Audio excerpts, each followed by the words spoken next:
has eroded any prospect of Israeli legitimacy in Gaza. Historically, occupying powers have often underestimated the resolve of those they seek to subdue, as seen in the French resistance during Nazi occupation or the Vietnamese defiance against colonial powers. In Gaza, the Palestinian resistance draws strength from a similar wellspring of shared suffering and unyielding hope. The international community, once hesitant to challenge Israel's narrative, is beginning to shift.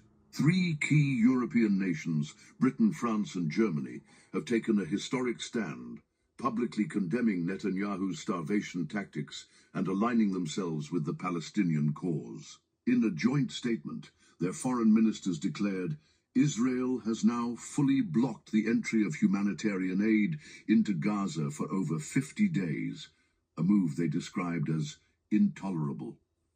This marks a seismic departure from their traditional support for Israel, reflecting a growing unease with the moral cost of complicity. The ministers highlighted the contrast between the ceasefire period in January 2025, when aid flowed freely, and the current blockade, which has left 1 million children at risk of starvation and disease. Their words echo the outrage of Arab nations like Saudi Arabia and Qatar, who have called Israel's actions a direct assault on international humanitarian law.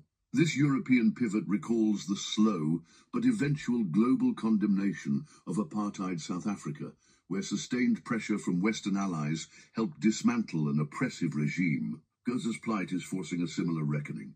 The European trio's statement didn't mince words, accusing Israel of weaponizing aid to achieve political ends. Humanitarian aid must never be used as a political tool, they asserted, a direct rebuke of Netanyahu's strategy to pressure the Palestinian resistance by starving civilians. The blockade, now in its 50th day as of April 2025, has driven food prices to astronomical levels, with families unable to afford even basic staples. Community kitchens, once a lifeline, are shutting down as stocks dwindle.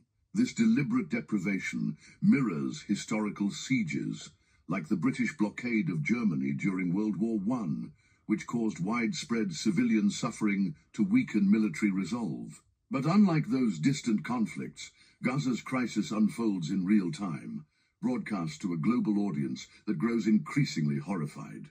The European ministers' call for Israel to allow unhindered aid access underscores a broader truth.